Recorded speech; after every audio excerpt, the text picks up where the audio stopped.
From the CNET TV studios in beautiful San Francisco, California, it's the Byte Extra Crunchy podcast with your host, Mr. Brian Tall. Get hype, Stephen Beacham. People are checking their headphones. Are your headphones working? No. He's mixing it on the 1 to 2s. Welcome to the Byte Extra Crunchy. This is episode 38. You know the drill. All things Apple, good and bad. We talk all about it right here on the show. This show is yours. It is not ours. So we want you guys and gals to be a part of it. We haven't had a female caller in a while. And I'm calling out all the ladies that are listening. We want to hear your voice too, all right? Hey, ladies. Hey, ladies. Get funky. Call me. I should hide my ring, huh? Other arm. Call me. All right, the number is 1-800-616-2638. Leave us your name, where you're from, and just your questions, your comments, your thoughts, your ideas, as well as, maybe you got a bad apple, or maybe you want us to do something different on the show. Maybe you want to replace me as the host. Maybe they have an idea for a cool segment. That's what I'm talking about. Throw a bone our way. We will incorporate it, and we will give you credit. We might even put your face on a logo for that segment, if it happens. That sounds like a lot of work. If it's a lot of resources, we're not going to do that. I totally lied. Just kidding. No, we'll do that. No, I don't know. Let's not make too many. Remember how we promised to get those two guys on the show from a long time ago? Oh, their number is still on a Post-it note on my computer. The two brothers, they were going at it. Okay, let's get to the show. Jump right into it. People are like, dude, get to the show. They always say that on the comments. Yes. Show starts at blank blank. All right, time code it right now. First story of the day. Obviously, iPhone 7, all the hustle and bustle about just iPhone in general. The news is still popping. According to a report, right now, Apple has now tapped LG for the iPhone 7's dual camera. This is for the rumored iPhone 7 Pro. Based on Sony lagging behind production of the actual cameras for the rumored, again, dual lens camera phone, Apple is going to make LG their primary supplier now, and Sony is going to be on the back burner. Oh. But here's another little cool nugget from this report. Optical image stabilization, previously only exclusive to the Plus models, appears, rumor, to be coming to the iPhone regular size, the 4.7-inch screen. I would be a fan of that. Optical stabilization is huge. It's makes everything huge. look awesome. Yeah, everything looks like a crane shot or like a dolly shot. Yeah, I mean, you can be a human jib with optical image stabilization. Like Lexi at Google I/O. You just like stand up, and it's like hell. Me just swoop around left to right, and it looks good. It's really nice. So be on the lookout for that. Again, we know Apple iPhone plans, whatever the actual product is, will probably coming sometime around September. So we will wait. But even bigger news about, let's talk. This is what I'm calling the new iPhone that we don't know about, that 10th anniversary iPhone. What do you think about this? Let's call it, for now, let's call it the iPhone Future. iPhone Future. iPhone Future. Jumpin'. I see so many comments. People are already like, I can't wait for the iPhone 8. on the YouTube Everyone's comments. going to skip the 7 and just go to the 8. Don't call it the 8. Don't call it the 10th anniversary. Let's call it the iPhone Future. Yeah. I like that name. Don't call it a comeback. It's been here for years. So we have two stories about this. Apple, according to The Verge, they were digging into like LinkedIn job application referrals rate. You can see who gets hired where. And according to The Verge, they found that 2 recent staffers or engineers from this company called Ubeam have been hired by Apple. Now, why is Ubeam important? They deal with, ding, ding, ding, wireless charging. And when they dug even further over the past year and a half or so, the last 2 years, Apple has hired more than a dozen staffers with expertise in wireless charging. Hey-o. Hui! Now, That's pretty cool. The cool thing about this wireless charging, we've talked about this maybe like a month ago or so.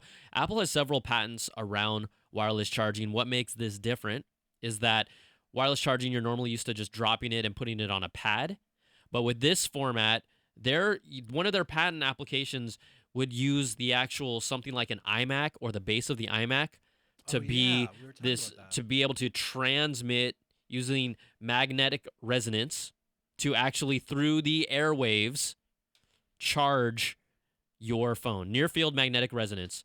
So you could be walking in your room and your phone could be charging at the same time if it was at least within close enough proximity of an iMac. That's cool. Awesome. Yes. Will it make that little noise when you plug in your thing? It'll go boop, boop? I don't know. You're like, oh, it's charging in my pocket. It might. I don't know. That would rule. So, although, yes, we always joke that wireless charging is coming to the iPhone in 2017. It's that sad. It is that sad. This at least would if they can get this technology to work properly in the way that we hope it would actually work. Like, if it's wireless charging, but it takes your phone 5 hours to charge, no one's going to want that. Yeah. Right? It's still No. got to be within that whole 3-hour range, or at least give me something like fast charging the first half hour, something Yes, like please, that. Please. And everyone's going to say, oh, you need to plug in your phone to get that because it's a hardware thing. Yeah, you're right. But we don't want wireless charging that is weak.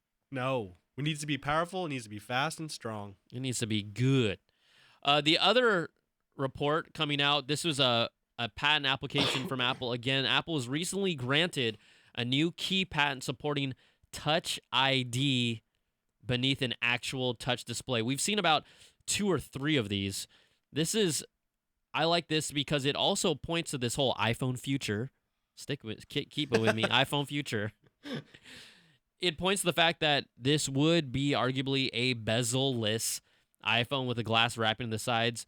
The patent uses a more uncommon method for fingerprint scanning technology, ultrasound imaging. So what happened? Yeah, ultrasound imaging. What happens here is that there are 2 transducers placed on the X and Y axis of the plate of glass. And what it does is there's ultrasound waves basically going through the glass.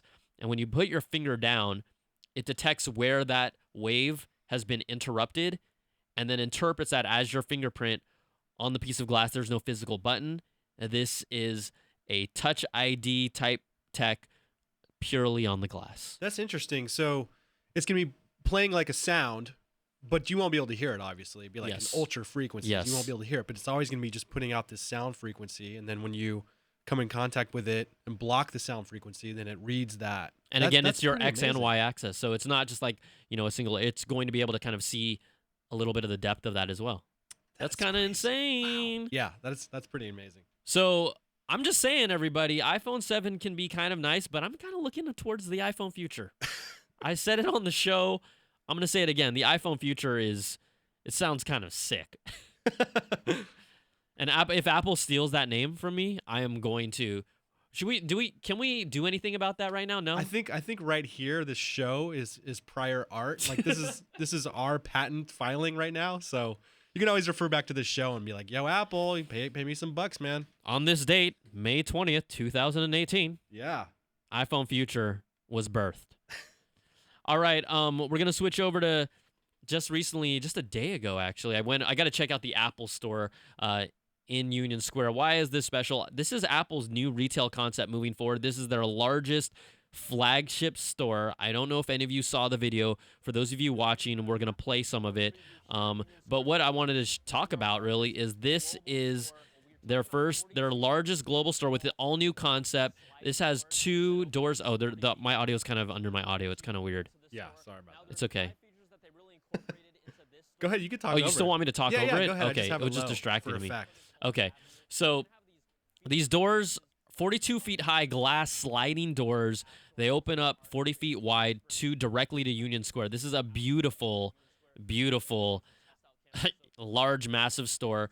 There's a bunch of different features that are involved in it, but the main thing that they were trying to accomplish and what I loved about it is this is like they're trying to make it feel like when you're out on the street and you walk in the store, there's like this seamless feel about it. I remember, man, it was like 2 or 3 years ago. There was actually a patent about this store design that they were proposed to be incorporated into, I think it was the Palo Alto store, but they've really knocked it out of the park here. I know it sounds silly, but there are trees in the store. There's a public viewing area, hangout area outside the store. It is 2 levels high, really open. There's these new sections for creatives. We know that the creative position has been at Apple Retail. I used to actually be an Apple Retail employee years ago, focusing on photography, video, now apps, as well as they want to be able to have sessions where if you have a camera you want to work with, you can walk outside of Union Square with a creative, take some photos, learn how to use it better, and then come back to the store. That's pretty cool. Like, that's some hands-on, like, loving right there. Yeah, totally. Like, full-on test action. I'm trying to play this 360 video. You just have to drag around with it for people, right? It's like a giant video file, so it's a little difficult, guys. I apologize. But yeah, here's a look. I'm dragging it around. These are the big giant windows looking out into the beautiful San Francisco. What is that, right? Union Square. That is Union Square right there, baby. Usually there's a big Christmas tree right here in wintertime. And people listening to this have no idea what we're talking about. This to San Francisco. This is tech It's a capital of the landmark. world It's right a now. landmark hangout area. A lot of shopping. Just a central hub in San Francisco. So the store is actually opening this Saturday. I'm going to actually go to the opening just because I really just want a time lapse of the doors opening. And the reason why is the doors take 10 minutes to open up. Wow. It goes like it's slower than this. It's slower than this. Trust me, it's slower. That's crazy. But a lot of really cool features. What else? They have like a boardroom in there. It's kind of an enclosed area that looks like an executive boardroom that business developers, business people and developers, they have small business deals going on all the time. They can meet in that space.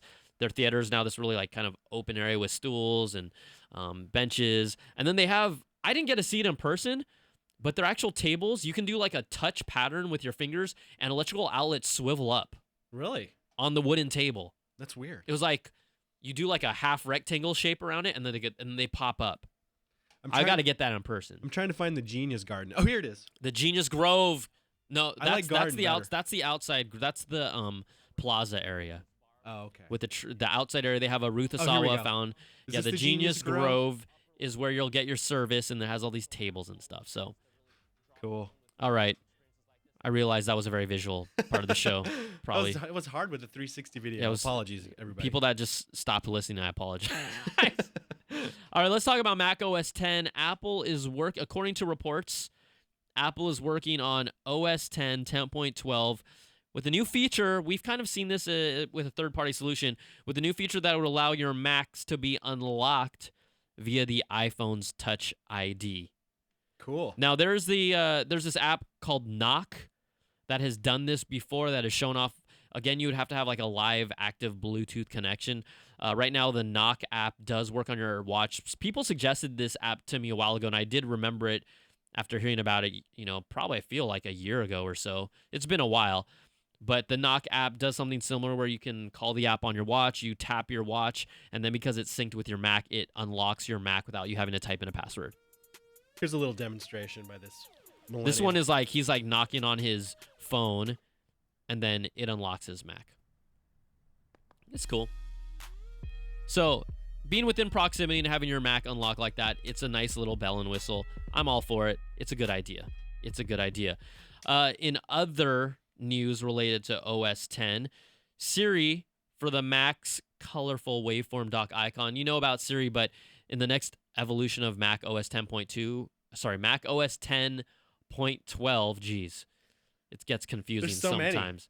But Siri has been rumored to be an actual feature of the OS that will be integrated into it. So you could say those magic words that I'm not going to say right now that enables Siri to work. I'm not going to say those words right now. But Mac Rumors showed off an icon that they believe from their sources is the Siri icon app. There's also will be Siri in the top right-hand menu bar near your power, near your wireless signal. Is this it right here? This Streaming. Like wave Yeah, that thing? waveform thing. It's cool. So it will be it is going to be integrated into the operating system. We'll see how it actually works. It should just be a hotkey or a voice command that I'm not going to say. But Siri expected to be coming in OS 10. That icon was what was revealed this week. Also, transitioning over to music, Apple has confirmed. This is a rare confirmation. Apple officially confirmed that there is a music deletion glitch in iTunes and says a fix is incoming in the future. Now, we talked a lot about it on this show, specifically Extra Crunchy, because there's more time to talk about it versus the video show, about how an entire collection of 122 gigs of music was somehow mysteriously deleted by a gentleman named James Pinkstone, who had both iTunes and an active Apple Music service subscription. Later on, it was found that there might be a bug between the two that only affected a limited amount of people, like really small, but it still did, in fact, delete their collection. Apple has now acknowledged it did.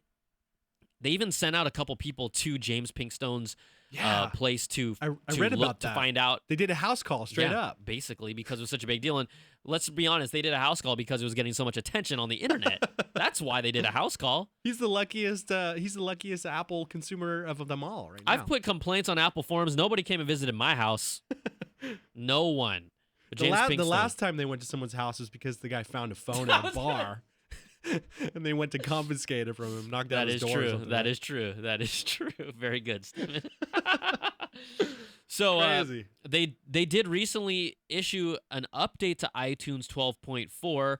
There has been no word if the music deletion issue has been taken care of, but we will see how that plays out. But Steven, what do you think about iTunes 12.4? Oh, I just have played with it right before the show. I use iTunes to make these podcasts. Like I put the artwork, the title, all the metadata inside. Power user, y'all. And Power user. I had to like relearn how to use it. It's just, navigating around. It's like, how do I get there now?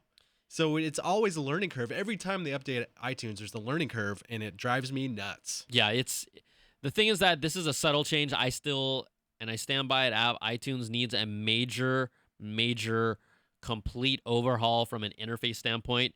I know it does a billion things, but you can still make it simpler. You can make it cleaner to use. You can focus on the actual core features of it instead of putting in a little like tiny taskbar on the top left. Those little drop-down menu things, like it's those gnarly. Drive me crazy. It's gnarly. I don't want them to make separate apps for music, podcasts, or movies. They don't need to do that, but they need to really clean it up.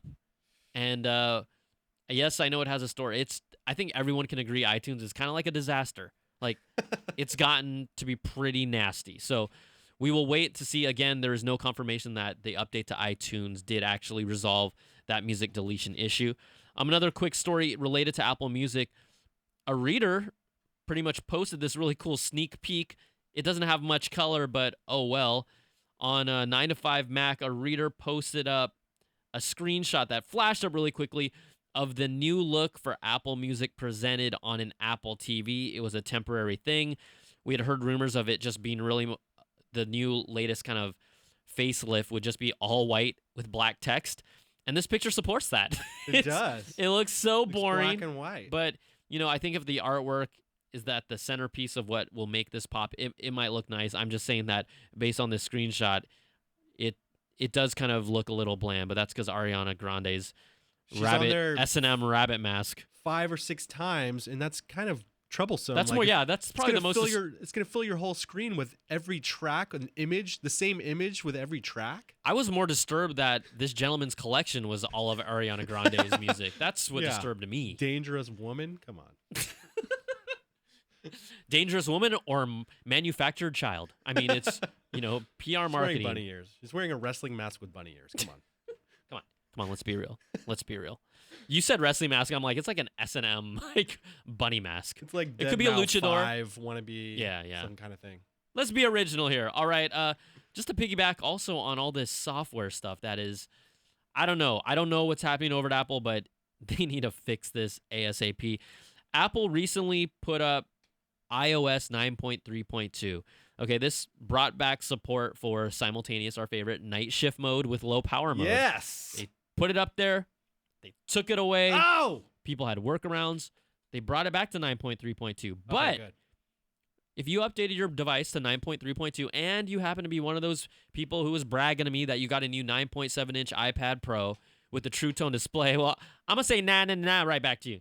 Nah, because now the 9.7-inch iPad Pro has crashing issues. Some people have said it's actually bricked their iPad Pro, put it in like a reboot mode. So Apple has officially, this is horrible, Apple officially pulled the 9.3.2 update.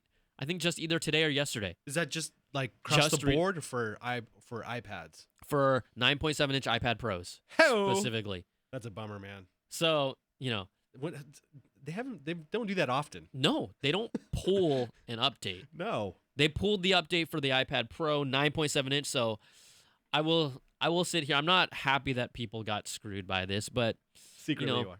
Secretly, dude, this iPad Pro is looking less and less pro every day. It's crazy. The 12.9.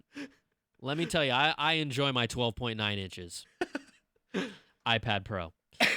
All right, we also shift over to another. This is sad to me. Another software issue, El Capitan. They released They released OS 10 10.11.4 just a couple months ago, but then all these all these message boards and forums, and it wasn't just a few people, it was a lot of people reporting that their MacBook Pros were freezing. And so it kind of was whittled down to the fact that it typically affected early 2015 13-inch MacBook Pros that were having freezing issues, and then mid 2015 15-inch MacBook Pros were also having similar issues, freezing issues from 10.11.4. So Apple has released 10.11.5 with a lot of bug fixes and performance improvements. We don't know across the board if that's fixed it, but look, this is all okay. What are we talking about now The here? iPad Pro is broken. Yeah, MacBooks are iPad broken. Pro. I remember there was that. Wasn't there like the iPhone SE issue with iOS also early on where they did like an update to the update to the update? Yes, that's right. Right. Yeah. So there was an iOS There's issue so many then, to keep track of now. and I said on the show, I don't know if it's because Apple has so many devices that they're juggling, if they're understaffed, or they're the same people that used to be in charge of this aren't doing this anymore, aren't on the team anymore, have left. But their software is when you see all this back to back to back to back, clearly there's a problem. There's definitely a problem. They've pulled iOS now, I think 2 times now from that iPhone S or earlier iPhone 5 not working with the update, and then this iPad Pro issue. That's two. I mean, so the last 2 updates they've had to pull it. it's scary to do your update now. You want to like wait a couple days to see if there's problems with the update before you update. I would So- hate updating an update when you wanted to get the update, but then that update still needed to get an update. Back in the day when I would get an update, I'd be so excited to have the update and I'd be wanting to update, but now I don't want to update. Nah, neither do I. If someone can count how many times we just said the word update, I might give you a prize. Yes, please. All right, you know what? We're gonna transition over to a little segment. I gave you, Mr. Stephen Beecham, some homework Oh, yes. last week, and it was specific to the Gboard keyboard, which I was like falling in love with. And you know, I know it takes some time to get used to, but I would like to hear your impressions, what you like, what you don't like, and bottom line, what's your take, man? Okay, I love the Gboard keyboard. It has some flaws, as everything new does. Typing on it is I'm so used to typing with the regular iPhone keyboard, so I still kind of type like that. But the Gboard lets you make more mistakes when you do it like that. So it really wants you to do the whole swipe typing thing. The drawing, swipe typing, yeah. tracing thing. So it is difficult. It's very similar. I find it very similar to the Facebook Messenger app, where you can find GIFs and other images and stuff real easy. GIFs or GIFs, depending on who you are. Yes, GIFs or GIFs. GIFs or GIFs. But I mean, searching on it is awesome. I love Yes. being able to search and just drop in a link. The one thing I hate is when I'm typing and it corrects my typing, and then maybe I want to backspace. When I backspace, it goes back to my totally screwed up typing. You know what I'm saying? Ooh. Does that happen to you? No, I type perfectly. No, but I'll be typing a word and then it'll correct the word, and then maybe like there's an S or something is wrong or a comma, and then I'll backspace, and then it'll like take me back to the first way I typed it, which was totally screwed up. You know what I'm saying? Yeah. So that drives me nuts. But other than that, I think it's cool. And I think it's really cool. Hopefully they're listening and they'll fix all these things I want them to fix. Yeah, I do. I first didn't like it when they would keep on popping emojis up when you type in words. Like there's like an emoji recommendation thing. And the good thing about this app is that you can tweak the settings to it, so you can turn off what you want and what you don't. You can turn off the swipe touching if you don't want it to actually use that feature. But I still am using it quite frequently. Sometimes, though, when I jump between different apps, the Gboard keyboard is not set by default, so I just end up using the regular Apple keyboard. Yes, I tried to set that by default. If you go in the keyboard app, you could Lock it stack in. them. I don't think you block them, but you could stack them. Like, so I pushed the Gboard up to the top because I wanted it to be my default, but that doesn't make it default. So I was mistaken by that. But yeah, if there's some way we could default it, that would be cool. Someone's gonna tell us that, and like, dude, guys, duh, duh. You do the show. It's been 1 week. Do a show called Byte Extra Crunchy. You don't even know how to do keyboards. Priority, duh. All right, let's go get. cool. Should we go get some phone calls up in here? Yeah, let's check out some phone All right, calls. let's do it. Give me 1 second to do this. First phone call comes to us from Matthew in New York. Yo, what's up? It's Nafi from New York. And do you think iOS 10 will let you customize the control center? Oh, the answer is no. They will Please not. let us, please. Apple will not. Wait, first of all, okay, this is Apple. Did I hear the word customize? Yeah, that ain't gonna happen. there's no way we'll see at least the level of customization that we see on Android. One of the reasons why people and myself do enjoy and love many aspects of Android that are not on Apple, and I do also love many things on Apple that are not on Android. It's just the way the world works. I highly doubt it. I don't. And when you say customization, I'm not sure if you're saying, well, I think he said, was he asking about the control center? Yeah. Yeah, So like what appears and what doesn't on there. Yeah, I'd There's love no to way. get rid of some things Oh, and yeah. add some things. Yeah, You know. there's no way. Yeah. There's no way they're gonna do that. Okay, next call. Welcome to Apple. Sorry, Matthew from New York. Okay, next call. Hey, Frenchikin and Brightongo Warrior. It's Mike from the nation of Canada. Anyway, hopefully, sorry if that was too silly. Anyway, I forgot to ask last week, what about this concept? Perhaps, your viewers or perhaps even the YouTubers who do a lot of Apple stuff can discuss this idea of what they may call an iTunes import app, perhaps an app, a standalone, where you can buy content or stream content from other countries.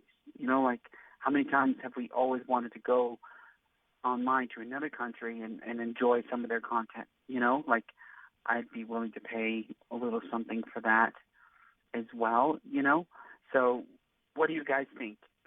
iTunes import. Okay, bye. So I first think that he made up a name of a new product that doesn't exist. Yes, but it's a great idea. It's a great idea. I mean, I did, when hearing this call again, when he said, how many times did you wanted to go to another country and find things to buy musically? I haven't, because I haven't really been given that opportunity to. Yeah. So I'm not going to say obviously I don't do it right now, but what it all comes down to is the music labels, the music rights. There are literally different countries deal with these music licensing deals in different ways, at different fees, at different rates, and different terms. That's why I think if everyone was nice and friendly with each other, it would work, but it's never going to. I don't see that happening. You have to have soon. the licensing rights. If you want something from Japan, you have to have the licensing rights from Japan. Same thing goes with video games. You can't play a video game from another country. In this country, DVDs, same thing. DVD players, they only have, what is it? DVD players make me sound old, but they're just like U.S. licenses for that, regionals, blah, blah, blah. So yeah, it would have to be some very fancy lawyers involved to make this thing work. If you even look at just as recently as Apple Music, people in different countries, it took forever for them. Not every country is served by Apple Music, first of all, but even the iTunes Music Store, when it first came out, some tracks were available in different countries that weren't available in other countries. That's one of the issues. I mean, even apps have this problem, like Spotify. Yeah. What's it? Netflix. Yeah. So okay. Okay, cool. So yeah, no, not gonna happen. Sorry. So, again, great idea. Great idea. No. Sorry, guys. Next caller. We don't even have to play it. Great idea. No. Just kidding. Hey, Brian. This is Ricky from Dallas, Texas. I just have one question. Any news on the new Apple Watch? Because I would like to get it, but I need more. I need more when it comes to the Apple Watch. What they have now with the first edition Apple Watch, I'm not really into that. I want to be able to use my watch and not have my phone with me, and that's what I want. So if you can offer something like that, I would greatly appreciate it. Thanks. Ricky, no, not happening. Just kidding, buddy. We don't know if Apple's going to offer us a completely independent watch. Most likely not. I mean, there is, the Wi-Fi completely independent from the phone functionality of just being able to use the Wi-Fi and improved Wi-Fi functionality that has been rumored for the new Apple Watch. But until we get a watch that, if you choose to and want to pay for its own data contract, and then also then in addition to that, the watch would have to have its own dedicated GPS chip to really to give you maybe some of the features you want without the phone. I don't expect that we'll see that even in the second generation watch. Everything has been pointing to the fact that it might be just like a faster processor, a slightly improved, maybe thinner design, no FaceTime camera on it. That's debatable, but I still think that you should wait on just even figuring out, do you even want to get an Apple Watch? Maybe just buy one and try it out for 2 weeks and then return it, because you can.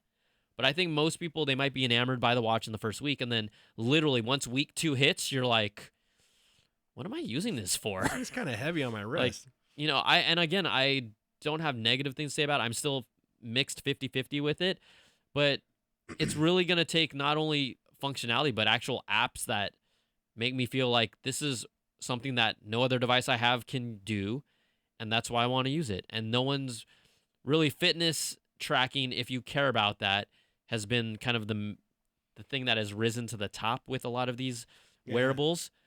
But then again, when I use them, it's like, okay, I like checking out how many steps I took when I go to a trip like to Disneyland or when I went on a long hike.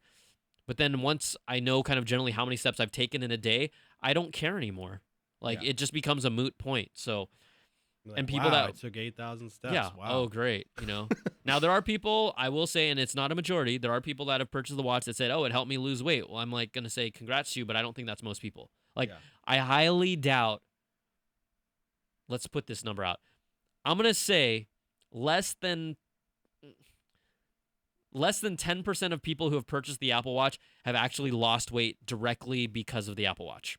Yeah, if you are a listener of the show and you've lost weight using the Apple Watch, just call us, Purely let us because of the know. Apple Watch. Please let us know. Please let us know. And if more than 10% of callers for that day or for this whole week calling, then we'll change our number. If you actually gained weight wearing the Apple Watch, let us know, because I know you can order pizza, right? You can order pizza from the Apple Watch. So yeah, we want to know that Dude, too. the Apple Watch made me fat, dude. Made me fat. Sucks. Okay, we got one more call.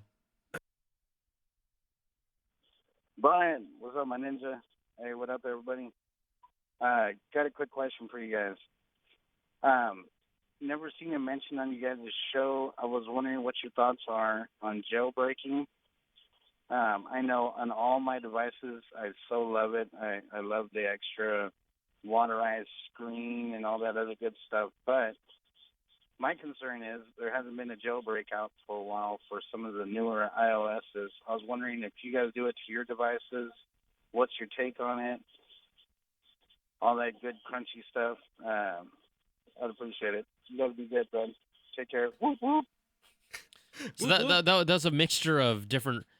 I was referenced as a ninja, which I actually take offense to because I'm Chinese and ninjas are Japanese. Are they? Yes. Okay. I thought. Yes. Are you sure? Yes. I thought samurais were Japanese. Am I wrong? They're also Japanese. Oh, okay. Guess what? They can have both. I always had a distinction between the Well, two. technically, in my head. Technically, in today's day and age, a ninja can be any race they want to be. They can also be Lego, Like by the way. the Foot Clan in Teenage Mutant Ninja Turtles, those ninjas or the Foot come from multi-ethnic backgrounds because they are disenfranchised youth that have decided to take on the mask and the mantle of the Foot. Well, they're mutants, so I should right? take that back. They were actual turtles. So ninjas can be turtles are ninjas can also be turtles as well as amphibians. Are turtles amphibians or yes, are they are. reptiles? Yeah, I'm not sure either. Well, God, this is hard. This is we need to go back to school. Ninjas, I believe samurais, turtles, amphibians, kung fu. People are gonna be like, "Wow, guys, you just." That was a really funny question. You made me doubt myself. I was like, "What?" I still have to look it up. Someone chat room.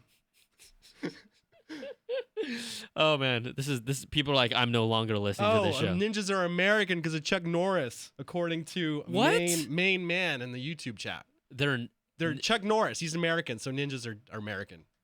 Well, I'm saying ninjas could technically be any ethnicity in today's age. I'm not even gonna look up Wikipedia. I don't have Google in front of me because we're actually doing a show. But I'm gonna let the people that are watching this be like, okay, they all have opinions. See, so it's right. It is a multi-ethnic. There are Indian ninjas apparently, according to are those called Diallo 1990? Yeah. Are those called ninjas? Or no, Ricky Soloria says Indian. There's Indian ninjas. So those are ninjas. Ninjas. Ninjas. Turtle power. All right, y'all. Anyways, he was asking about jailbreaking. Quick thing, I used to jailbreak my phone all the time, but what I hated about it was that there was always an update, and then you have to re-jailbreak it, and then you have to redo all your stuff. There was an app that allowed you to retain all your settings and layouts from your previous jailbreaks, but I just stopped doing it after a while because the rat race just became really annoying to me.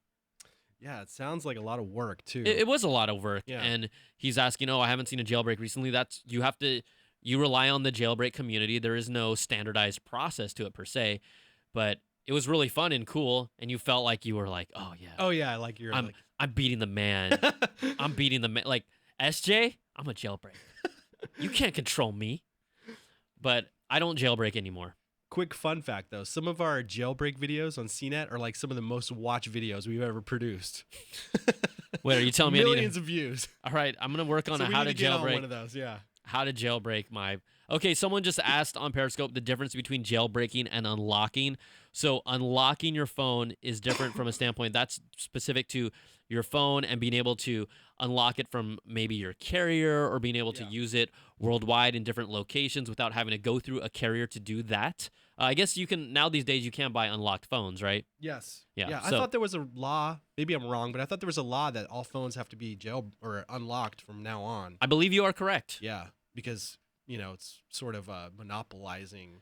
Yeah, it people. was preventing competition basically. Yes, exactly. So that is different where the jailbreak is specific to the software, and the software gives you all these new features to use, tweaks, customizations, believe it or not.